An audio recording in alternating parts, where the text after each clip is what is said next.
Respon time kami insya Allah se-Indonesia ini yang paling cepat 7 menit. 7 menit. 7 menit. Dari laporan warga sampai petugas datang. Petugas datang. Jadi Dinas Perhubungan ini juga salah satu kunci pokoknya, karena pada saat petugas pemadam kebakaran memerintahkan unit yang ada di pos A menuju titik kebakaran, Disub langsung melakukan intervensi terhadap traffic light misalnya. Jadi traffic lightnya diijukan semua. Kalau ditinggal mudik rumahnya minimal dalam waktu yang lama, untuk kelistrikan misalnya lampu ya, lampu kalau sebaiknya dinyalakan yang urgent saja. Misalnya lampu teras saja misalnya cukup. Untuk alat-alat elektronik yang sering kejadian itu kipas angin misalnya. Kipas angin kalau ditinggal mudik jangan hanya diposisikan off. Kalau bisa kabelnya juga dicabut. Habis kita tinggal mudik masuk rumah kok baunya gas ya bocor. Yang pertama yang harus dilakukan, harus dibuka semua jendela, pintu supaya gasnya keluar dengan udara. Kalau posisinya lampunya mati jangan dinyalakan. Kalau posisinya lampunya nyala jangan dimatikan.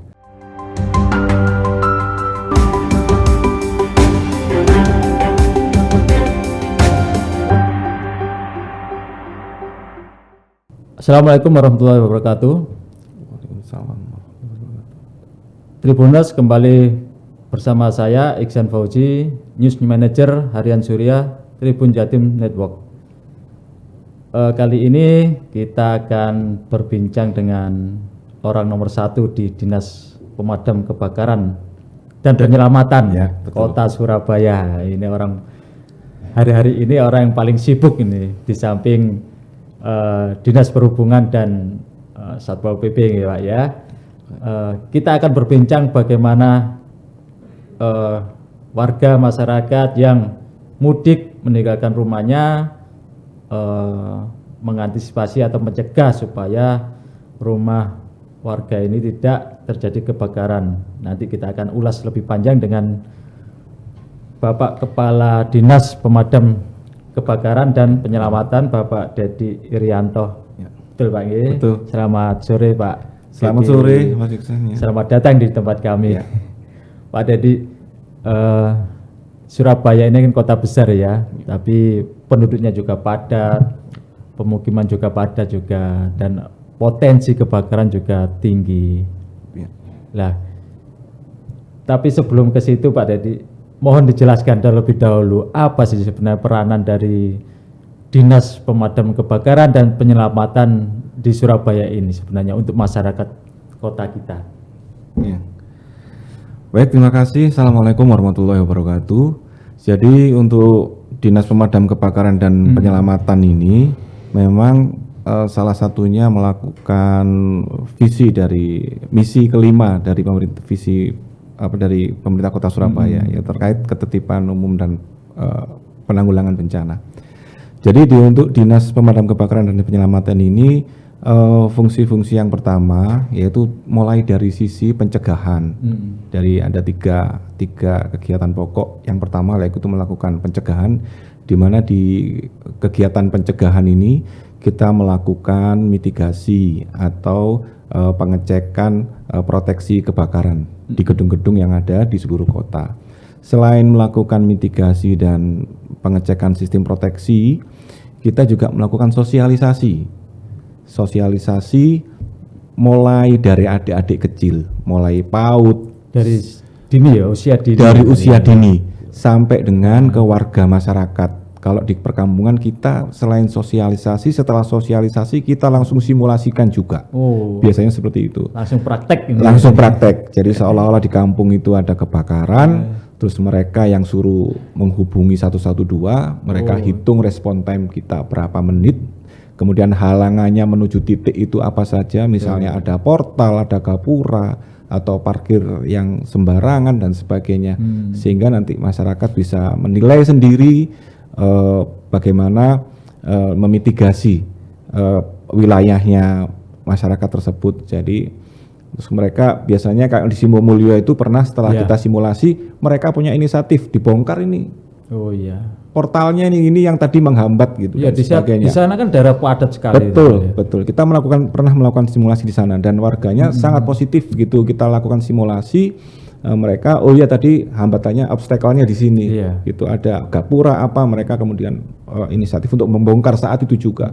Artinya dengan mereka diedukasi secara teoritis, Betul. kemudian secara praktek juga, Iya, mereka langsung paham ya. paham langsung ngerti yang penyebabnya. Apakah di sana juga daerah ini ya sering terjadi kebakaran ya? termasuk Termasuk salah satunya ya. satunya. Iya. Artinya kesadaran itu muncul ketika ada kejadian, kemudian ada halangan-halangan itu yang Ya. mereka cepat sadar itu. Mereka Pak, ya. cepat sadar, mereka paham sendiri dan sebagainya. Itu di sisi pencegahan tadi. Mulai adik-adik tadi, sekolah juga kita edukasi, mahasiswa sampai ke masyarakat. Nah, kemudian fungsi yang kedua di Dinas Pemadam Kebakaran adalah kita pemadaman sendiri. Di pemadaman kebakaran kami memiliki 21 pos dan rayon yang tersebar di Surabaya. 21 pos. 21 pos dan rayon. Jadi ada 5 rayon, 16 pos tersebar. Jadi kemudian untuk unit kami saat ini memiliki 87 unit kendaraan pemadam, baik mulai roda 2 sampai roda 16. Yang Bronto Skylift 104 itu, 104 meter itu rodanya 16. Itu yang terbaru itu. Yang terbaru Ada selain Heavy itu. Duty Rescue kemarin yang tanggal 31 Desember 2022 di launching oleh Pak Wali. Heavy Duty Rescue, mobil rescue. Jadi kita punya 87 sekarang. Ya, selain itu kami ada 656 pasukan yang siap untuk menjaga siaga kota ini 24 jam. 24 jam. 24 jam. Nah, dan kami disupport juga dengan Command Center 112. Ya. Jadi di Command Center 112 di Kota Surabaya ini Bapak Wali Kota Mas Eri ini tidak mau ada dinas yang super dinas gitu, tidak ada, semua harus berkolaborasi. Jadi di Command Center itu ada 9 OPD, jadi ada Satpol, ada Dinas Pemadam, ada Disub dan sebagainya. Respon time kami insya Allah se-Indonesia ini yang paling cepat 7 menit. 7 menit. 7 menit. Dari laporan warga sampai petugas datang. Petugas datang. Jadi mulai laporan warga masuk di Command Center 112 sampai petugas datang di TKK. Sementara ya Permendagrinya 15 menit, Mas. 15 menit. Permendagri 15 menit, tapi ada inovasi-inovasi sehingga kita 7 menit bisa sampai. Dan inovasi ini kemarin tahun 2022 kita ikutkan di kompetisi inovasi pelayanan publik yang dilakukan oleh Menpan RB. Iya. Dan kami masuk top 45. Top 45 inovasi yang di luar IT gitu, yang lain-lain kan aplikasi-aplikasi begitu. Kami yang di luar aplikasi itu top 45 inovasi termasuk di dalamnya itu. Kalau Surabaya ini memang salah satu jagonya kalau berinovasi ini ya. Iya, insya Allah. Dan 7 menit itu kenapa bisa sampai, karena tadi ada kolaborasi yang disampaikan oleh Bapak Wali Kota. Jadi begitu ada laporan masuk, yang merespon bukan hanya yang di komen center, yang merespon bukan hanya dari Dinas Pemadam Kebakaran. Jadi Dinas Perhubungan ini juga salah satu kunci pokoknya, karena pada saat petugas pemadam kebakaran memerintahkan unit yang ada di pos A menuju titik kebakaran, Disub langsung melakukan intervensi terhadap traffic light misalnya.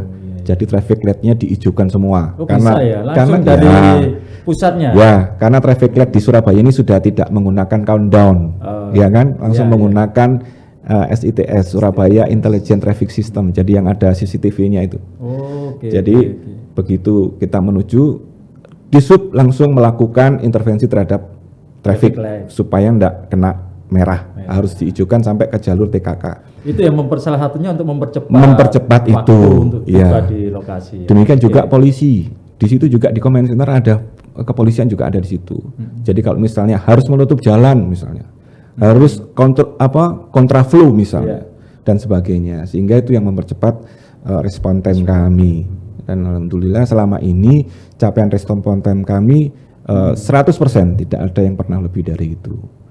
Dan secara jumlah juga dari tahun ke tahun sudah mulai menurun. Mulai 2019 dari 900 sekian kejadian, 2020 sudah turun menjadi 644, dan kemarin 2022 614 kejadian. Kejadian, Ya, dan saat ini sampai dengan hari ini yang untuk 2023 ada 73 kejadian sampai dengan bulan Maret ini. Iya. Ada 73 kejadian. Artinya sudah insya Allah nanti akan semakin menurun. Jadi itu terkait dengan pemadaman, dan untuk sisi lain itu penyelamatan. Nah, di penyelamatan ini yang sekarang malah meningkat. Di 2021 itu datanya ada 600 sekian kejadian penyelamatan. Di 2022 peningkatannya lebih dari 100%. Jadi ada 1.200 kali kita melakukan penyelamatan. Itu baik evakuasi. berdasarkan laporan dari warga ya. Ya. Berarti sekarang warga Surabaya itu senang lapor kalau. Iya. Dan kami harus close case, Iya, Mas. Kalau iya, ada laporan masuk di comment center harus close case. Kasusnya nggak boleh, Jarno itu nggak Iya, boleh. betul, Harus kita respon sampai misalnya kalau yang ada yang laporan palsu juga Iya. itu. Meskipun laporan palsu itu kita harus di lokasi. Dicek Di juga lokasi kita laporkan, ada fotonya misalnya yang ketangkep kapan hari itu dia melapor laporan palsu di WTC.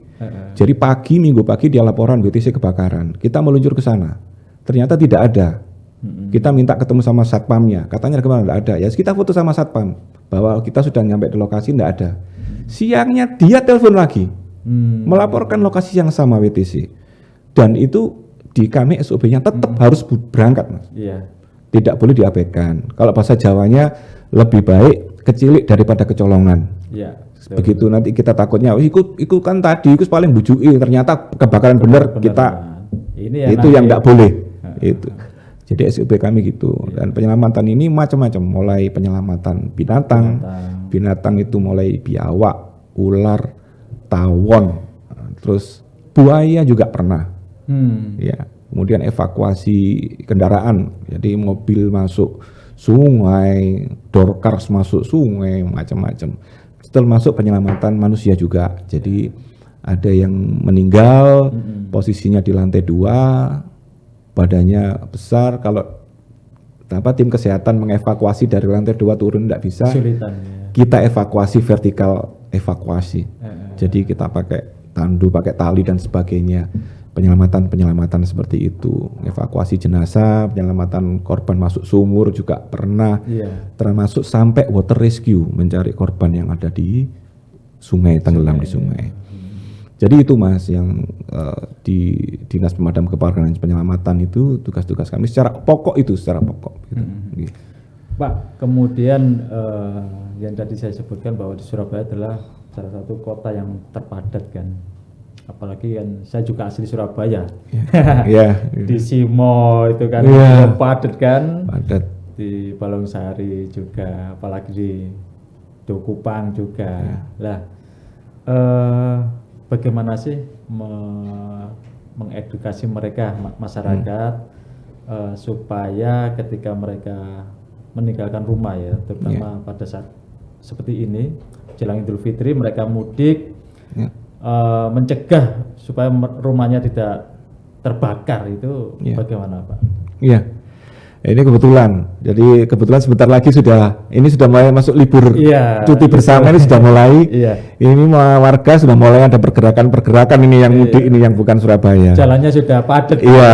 Iya betul, Mas. Jadi himbauan ya ini sekaligus buat masyarakat.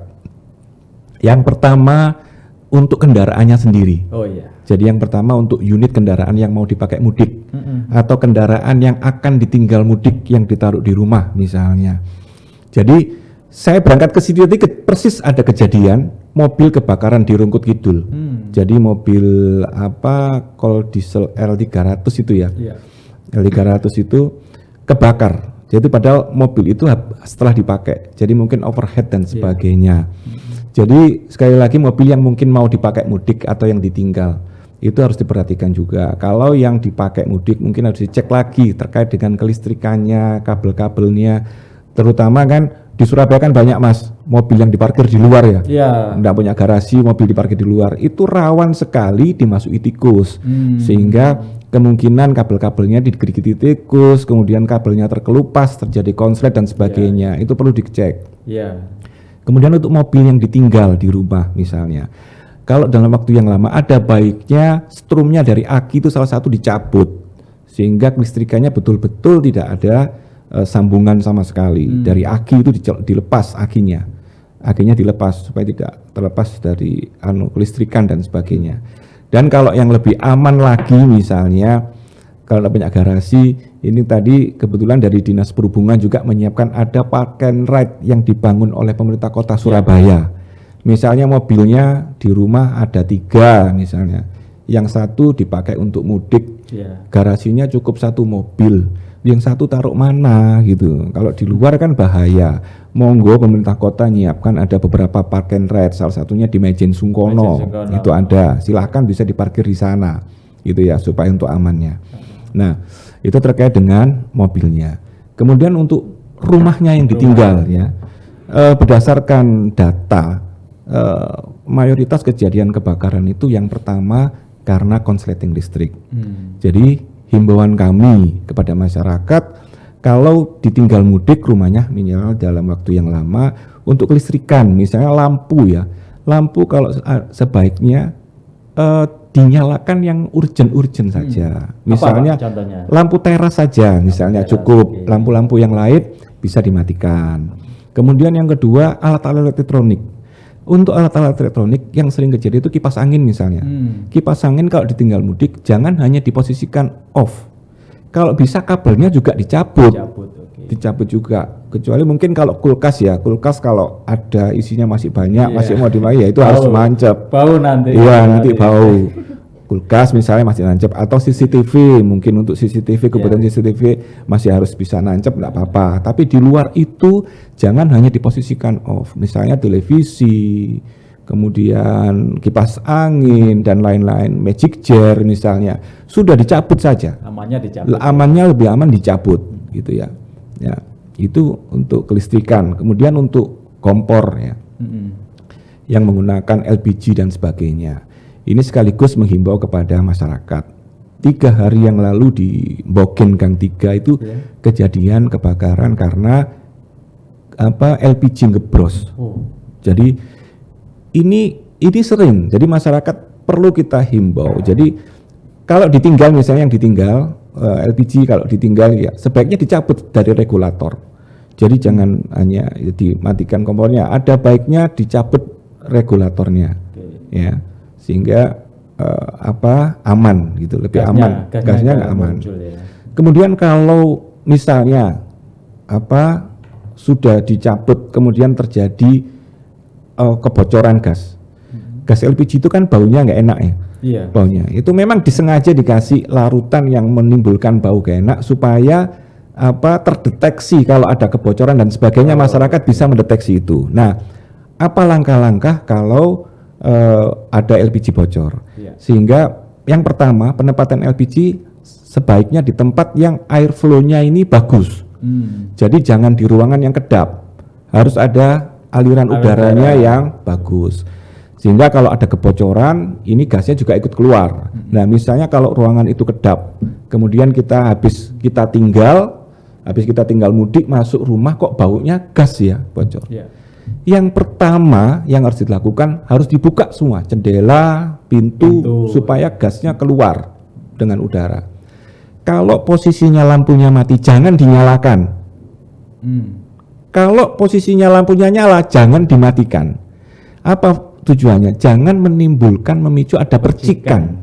Gitu. Percikan api dari listrik itu ya. Kita mematikan atau menyalakan lampu itu di sekaknya pasti ada percikan. Kalau gas itu sudah menyambar ke situ akan bisa menimbulkan kebakaran tadi. Jadi sehingga kalau ada diindikasi ruangan itu sudah mulai berbau gas, langkah-langkahnya seperti tadi. Dibuka jendela, pintu selebar-lebarnya, tujuannya supaya udara ini bisa cepat berganti, dan kalau posisi lampu jangan menimbulkan percikan. Artinya kalau ada lampunya masih posisi mati jangan dinyalakan, kalau sudah nyala jangan dimatikan. Jadi itu. Kemudian pada saat melaksanakan memasak gitu ya. Kemarin yang kejadian ini hampir sama yang dengan di Peneleh itu. Jadi yang di Peneleh itu ada pesanan nasi kuning, dia memang ada dia usaha itu ya, dan usaha catering. Tapi di rumah padat, Pak. Jadi di lorong gitu kompornya jejer-jejer. kompornya jadi jejer, salah satu kompor gasnya kehabisan. Salah satu kompornya itu kehabisan LPG. Dia ganti. Waktu ganti kompor yang lain posisinya menyala. Jadi begitu ngebros sudah nyaut.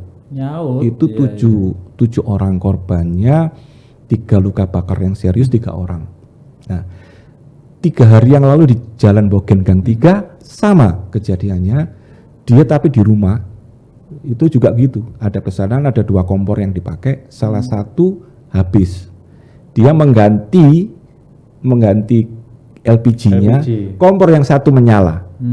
Begitu ngebros nyaut sama kompor yang menyala tadi. Jadi himbauan kami kalau memasak lebih dari 2 kompor misalnya dan sebagainya. Pokoknya kalau mau mengganti LPG, jangan ada api yang menyala. Dimatikan dulu semua sampai diganti, posisinya sudah safe, dicetek nggak bocor, ininya lancar, baru yang lain dinyalakan. Jadi itu terkait dengan keamanan ya, selain listrik tadi, kompor, terus ada lagi faktor X ini. Jadi kemarin yang di Manyar Sabrangan, kemarin Mas, kemarin hari Senin, Selasa, di Manyar Sabrangan, ini adik-adik main petasan. Jadi bapaknya ini kerjanya ojek online ya, ojek online, ditinggal adik-adik ini main petasan di rumah, main kembang api yang gambar kupu-kupu yang bisa itu. Nah dilempar karena takut dilempar di atas rumah, membakar atap rumah, akhirnya harus 1 rumah habis kemarin. Jadi ini memang saat liburan, yang punya putra putri yang usianya masih perlu diawasi, sebaiknya tetap diawasi karena mereka akhirnya kegiatannya kan main-main yang apa itu yang harus perlu diawasi. Apalagi jadi sekarang banyak penjual petasan juga, Pak. Iya, jadi yang kemarin di Manyar Sabrangan itu kasusnya karena adik-adik main petasan, kembang api, petasan itu. Jadi itu, dan kasus seperti itu bakar terus nggak sengaja ada anak-anak kecil ditinggal. Itu yang ditandes itu malah dia punya showroom mebel. Jadi depannya showroom mebel, belakangnya itu untuk membuatnya gitu ya. Putranya itu mainan korek, karena kepanasan dilempar kok pas busa yang untuk lapisannya mebel itu. Itu mudah terbakar itu. Jadilah habis mulai gudangnya sampai tempat showroomnya habis. Jadi jadi mulai konsleting, kemudian kompor, kemudian tadi perilaku dari ternyata nggak adik-adik saja yang di belakangnya Hotel Pop dekat Hotel Pop di dekat Pasar Atom itu orang besar, tapi memang dia agak bukan ODGJ, nggak sampai ODGJ, tapi yang masih perlu sudah besar itu tiap hari memang kerjaannya bakar-bakar gitu. Cuman itu waktu itu nggak diawasi, bakar balai RW, terbakar. Pada sampingnya itu persis belakangnya Hotel Pop, yang di balik temboknya ini adalah tandon solar untuk gensetnya, itu sudah hampir itu atapnya itu sudah sempat kebakar. Berarti ini harus ada gerakan untuk mengedukasi bersama-sama masyarakat ya. Betul. Kalau bahasanya Pak Wali itu kan gotong royong gitu. Betul. Nah, ini juga apakah tugasnya PMK juga, Pak, untuk menyadarkan masyarakat supaya mereka peka terhadap lingkungannya ya. Kayak tadi itu anak kecil bermain petasan, kemudian ada penjual yang punya kompor beberapa, dia mengganti LPG dan sebagainya. Lah, bagaimana cara menggerakkan masyarakat ini supaya mereka juga peka terhadap mencegah kebakaran di Surabaya? Ya, jadi untuk sosialisasi kami sebetulnya ada KSH di situ ya. Di Surabaya ini ada kurang lebih sekarang sudah 30 ribuan lebih. KSH, Pak? Kader Surabaya Hebat. Kader Surabaya Hebat. Kader Surabaya Hebat ini warga-warga Surabaya yang tadi peduli terhadap gotong royong tadi. Mereka dibekali dengan beberapa ilmu. Dia bisa juga sebagai pemantau jentik, mereka juga sebagai kader lingkungan, dia memantau kebersihan dan sebagainya. Dia juga memantau memitigasi kebakaran. Dari ilmu Madagaskar dulu namanya, masyarakat dan keluarga siaga kebakaran. Madagaskar. Iya betul. Dulu ada namanya Madagaskar. Itu masuk di KSH juga. Jadi ibu-ibu juga ini yang setiap harinya itu kan dari PKK. Artinya nanti pengembangan ke depan itu satu dasawisma harus ada satu kader tadi yang punya ilmu pengetahuan tentang itu gitu. Sekarang lagi berkembang memang bibitnya dulu pada saat tanggal 1 Maret 2022 itu di launching Madagaskar tadi. Ini masih satu kelurahan satu. Ya. Nah, kemudian harapan kami nanti dari satu kelurahan satu ini kader nanti mengembangkan jadi satu RW 1, kemudian dikembangkan lagi satu RT 1, baru satu Dasawisma 1. Nah, ini di kader tadi itu ada semacam juknisnya gitu, ada listnya. Kalau di kampung dia harus ngecekin apa saja gitu. Dia punya kotak P3K enggak, rumahnya punya apar enggak, terus di lingkungannya itu sampah numpuk itu diapain, dibakar apa dan sebagainya. Itu ada list-listnya yang mereka tinggal ngisi aja. Ya, tinggal ngisi sehingga dilaporkan. Dari data itu begitu dilaporkan di aplikasi Sayang Warga itu nampak di peta itu di kampung mana yang rawan kebakarannya, mana yang tingkat rawan kebakarannya rendah, mana yang tinggi dan sebagainya. Sehingga kita bisa mengantisipasi seperti tadi Mas yang sampaikan, kalau yang di Petemon, di Simo itu kita karena unit sulit masuknya di sana, selain padat dan gangnya kecil, bahkan naik motor pun harus turun dituntun. Karena ada juga begitu Mas Surabaya. Itu kita bangunkan namanya hidran kering. Jadi hidran kering itu kita pasang pipa besi sepanjang kampung itu. Jadi yang sudah kita bangun ini di Kupang Kerajaan, kemudian Kaliwaron Gang 5, sama di Pulau Wonokromo belakangnya Pertamina itu. Itu kalau yang dari belakangnya Pertamina itu CSR dari Pertamina. Jadi fungsinya apa? Pipa itu kalau kita ada kebakaran di perkampungan itu, mobil kami hanya standby di ujungnya jalan tadi, di ujung pipa. Kita suntikkan di situ. Itu karena mobilnya nggak bisa masuk gitu. Mobilnya nggak bisa masuk, suntikkan di situ, nanti di ujung ini setiap 20 meter ada outlet yang disiapkan juga ada selangnya. Dan masyarakatnya sudah kita latih. Gitu. Bagaimana caranya? Itu berapa jumlahnya di Surabaya, Pak? Daerah-daerah permukiman yang sudah dipasang hidran kering itu. Tadi yang saya sampaikan untuk hidran kering yang sudah kita pasang 3. Memang baru, ini inovasi baru. Inovasi baru hidran kering. Nah, ini memang dasarnya di kajian dulu. Kajian itu nanti menyebutkan kampung mana saja yang rawan dan yang perlu dipasang hidran kering. Tapi termasuk diidentifikasi oleh kader tadi ya? Betul. Mereka juga mengidentifikasi kampung-kampung yang mekanismenya pada saat Musrenbang dia mengusulkan. Ini Pak, kita perlu ini. Ada yang minta sumur. Kita kan di Surabaya ini memang tidak ada hidran seperti Mas Haji kalau lihat film-film di luar negeri itu ada hidran yang di pinggir jalan kalau ditabrak mobil muncrat itu tidak ada di Surabaya. Kecuali kalau di mall, hotel dan sebagainya itu karena standar internasional dia harus punya. Tapi untuk kota, untuk pemerintah kota kita siapkan sumur. Jadi sumur kebakaran kita punya kurang lebih sekarang 390-an. 390 sumur yang tersebar di Surabaya. Di sumur itu kapasitasnya 10 kubik. Jadi kalau ada kebakaran di mana untuk reload amunisinya, ya kalau habis nyemprot ngisinya di sumur-sumur tadi. Ya. Pak, kemudian ini kan jelang Lebaran ini, apakah ada imbauan kepada masyarakat, terutama ya RT RW ya, tokoh-tokoh masyarakat itu supaya berperan juga mengedukasi maupun mencegah dan menyampaikan kepada warganya ya, supaya mereka juga sama-sama saling mencegah itu. Apakah sudah ada menggerakkan RT RW ini? Jadi kalau kebakaran itu kan merupakan salah satu bencana. Nah, secara menyeluruh kebencanaan itu ada OPD yang mengampuh itu di BPBD, Badan Penanggulangan Bencana Daerah.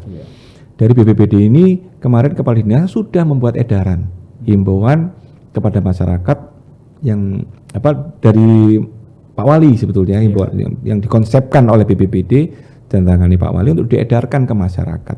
Satu lagi saya tadi Mas lupa, kalau meninggalkan rumah ya untuk mudik, tadi selain kelistrikan, mobil dan kompor, satu lagi hal yang lebih penting, pamit sama warganya, Tetangga ya. tetangga, mungkin RT-nya, mungkin kalau percaya ya titip kuncinya. Kalau ada apa-apa nanti bisa cepat, warga itu bisa cepat langsung mengantisipasi di rumah itu. Pamitan ke warga, saya tinggal sampai tanggal sekian. Ini kuncinya kalau percaya ke tetangga ya titip, ini kunci saya. Kalau enggak dititipkan Pak RT dan sebagainya. Kalau Pak RT-nya enggak mudik.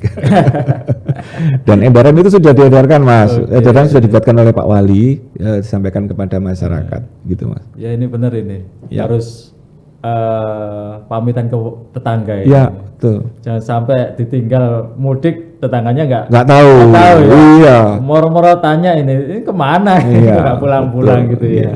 Nggih. Pak, kemudian bukan potensi ya, jumlah daerah-daerah permukiman yang rawan kebakaran di mana saja, Pak? Di Surabaya ini, di supaya Surabaya. masyarakat juga bisa mengantisipasi ini, Pak. Ya. Sekali lagi kalau kebakaran ini kan bencana. Iya, iya. Jadi kami tidak bisa, kalau misalnya tahun kemarin banyak di Surabaya Utara, pasti kesimpulan nanti di Surabaya Utara sering tidak bisa begitu. Oke. Apapun kita masih percaya bahwa kebakaran itu bencana yang merupakan cobaan dari Allah SWT. Kalau orang kita tahu kapan terjadinya, di mana, kita tidak bisa memprediksi atau sebagainya. Iya, karena nggak disengaja, Pak. Iya, karena tidak disengaja. Tapi dari data memang yang paling banyak saat ini masih di wilayah timur gitu. Wilayah timur, Surabaya ya. Timur ya. Ya, mungkin karena jumlah penduduknya banyak mungkin ya. Banyak yang di timur atau sebagainya. Dan sudah sering diedukasi ya mereka ya. Oh, sering. Sering. Jadi target kami 1 tahun itu mengedukasi kurang lebih 200 untuk yang perkampungan ya. Yang untuk perkampungan 200. Itu target kami. Itu di luar yang sekolah, di luar yang pasar, di luar puskesmas, di luar kantor dan sebagainya. Itu yang khusus RT RW. Makanya silahkan dalam kesempatan ini RT atau RW yang minta dilakukan sosialisasi di wilayahnya, monggo. Kami siap kapan saja. Mau hari Sabtu, Senin sampai Minggu kita siap. Mau pagi, mau sore, mau malam boleh. Kami siap. Kami bahkan saya sendiri ini pernah kena prank, Mas. Jadi teman-teman ini melakukan simulasi. Gitu kan. Kalau simulasi memang kan kayak beneran gitu. Jadi ada laporan masuk ke comment center lewat HT, saya pas lagi makan sama teman-teman gitu. Wih, kebakaran. Geser sih, ada kebakaran, saya tinggal itu mereka. Udah saya pakai lengkap, APD lengkap. Masuk di Gubeng gitu, Gubeng Kertajaya sampingnya itu. Begitu saya masuk, situasinya kok aneh ya, warga kok tenang-tenang gitu loh. Biasanya kalau udah gitu tuh dari pintu jalan raya itu sudah ngarahkan mobil, gitu sudah banyak orang baris. Ini kok aneh gitu.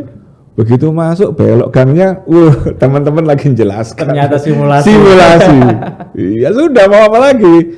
Ya sekaligus saya masuk, saya lakukan simulasi juga, sosialisasi ke warga juga. Oke. Iya, iya. Jadi terlanjur basah, Iya. basah sekalian Iya. lagi. Terlanjur basah mandi sekalian, Mas. Ya. Kemudian kalau orang-orang yang memberikan laporan palsu itu sering, Pak ya? Dulu sering, Ya, jadi pernah ketangkap juga dan diekspos di salah satu media karena kita minta supaya warga tahu bahwa janganlah melakukan itu. Tugas ini sangat beresiko gitu. Betul. Begitu ada informasi kebakaran di titik A, ini petugas menuju lokasi itu ngejar waktu 7 menit tadi dengan segala resiko, dengan kecepatan maksimal. Gitu, dengan kecepatan maksimal sebisa mungkin mencapai respon time itu gitu loh. 7 menit ini. 7 menit gitu ya. Nah, kalau resiko-resiko itu ternyata kemudian sampai di lokasi ternyata dibohongi, itu kan bahaya. Iya. Dalam perjalanan kita tidak tahu apa saja kan dalam menempuh 7 menit itu kan resikonya macam-macam gitu. Nah, harus termasuk lalu lintas ya. Iya, lalu lintas. Pada saat padat kan ini Iya. juga. Dan alhamdulillah warga Surabaya ini sangat aware dengan mobil PMK. Iya. Jadi kalau kita ini Pak, ya mohon maaf, warga ini sudah paham, udah PMK, udah mereka ngasih jalan sendiri gitu. Saya bangga dengan warga Surabaya ini. Oke. Salut saya. Gitu. Memang mereka sudah sadar mungkin Ya, jadi janganlah dilakukan itu. Resikonya sangat tinggi sekali. Jangan dibuat main-main karena petugas pada saat mencapai yang di lokasi yang dilaporkan itu dengan segala resiko. Ini Gitu. bisa dilaporkan ke aparat penegak hukum, Pak? Sudah pernah, selalu Sudah kita pernah, laporkan dan sudah pernah ketangkep dan kita ekspos di salah satu media, gitu. Jadi dia nongkrong di salah satu warung, dia ya nggak sadar kalau dia sudah diintai, gitu ya ketangkep, sudah ditangkep dari pihak kepolisian, kemudian ya diproses sesuai dengan ketentuan yang ada. Ya. Ya, Ya ini supaya mereka nggak bermain-main lagi kan, biar Ya. mereka juga jerah ya. Iya. Karena ini satu resiko terhadap petugas juga Ya. ya kan. Kemudian ya nggak baik juga kalau ini. Tapi model-model penipuan seperti ini sudah berkurang kan? Udah berkurang. berkurang. Lama sudah enggak, cuman tadi waktu dekat ke sini sempat ini laporan katanya di Korem gitu, di belakang Korem itu, di tanah kosong di Korem katanya ada kebakaran. Kita meluncur enggak ada. Ini kita laporkan ini. Kita laporkan. Ada lagi ini, mulai kambuh ini. Mulai kambuh lagi. Udah lama enggak ada. Iya, Udah lama enggak pernah ada. Ini tadi pagi ini satu aja. Sore ini tadi. Hanya satu ini tadi kok. Loh, kok muncul lagi ini aneh ini. Gitu. Ya semoga ke depan orang-orang ini tidak melakukan itu lagi lah ya. Ya, gitu Mas. Sama-sama sadar. Ya. Pak Dedik terakhir himbauan yang terpenting bagi masyarakat di tengah mudik ini apa Pak? Ya sebagai warga Surabaya ya, yang himbauan dari Bapak Wali juga kita harus mengedepankan gotong royong. Mana gotong royong dulu harus kita munculkan kembali. Ya. Jadi gotong royong bukan hanya kerja bakti saja. Jadi termasuk melakukan mitigasi kebakaran ini juga bisa kita wujudkan dengan gotong royong, dengan saling menghimbau kalau ada warganya yang bakar-bakar sampah ikut ngelarui lah, ikut ngelarui ojo rek, jadi opong nanti efeknya gini misalnya gitu. Kalau ada yang mau mudik misalnya pamitan, ya ikut mengingatkan, ya opo kompormu wis mbok pateni ta kalau ada yang mau keluar. Saling mengingatkan. Saling mengingatkan. Itu salah satu bentuk gotong royong juga untuk baik untuk kita maupun masyarakat. Karena tidak memungkinkan juga kalau salah satu rumah yang terbakar, efeknya kalau merambat rumahnya dia juga bisa kena karena gitu. Jadi sehingga ini harus kita bangun mitigasi kebakaran ini dengan mengedepankan gotong royong juga, saling mengingatkan. Ya, jadi kalau ada yang masak dan sebagainya itu gonono aja ditinggal metu dan sebagainya, saling mengingatkan itu. Gitu Mas. Ya, demikian Tribuners bincang-bincang saya dengan Bapak Kepala Dinas Pemadam Kebakaran dan Penyelamatan Kota Surabaya, Bapak Dedik Irianto.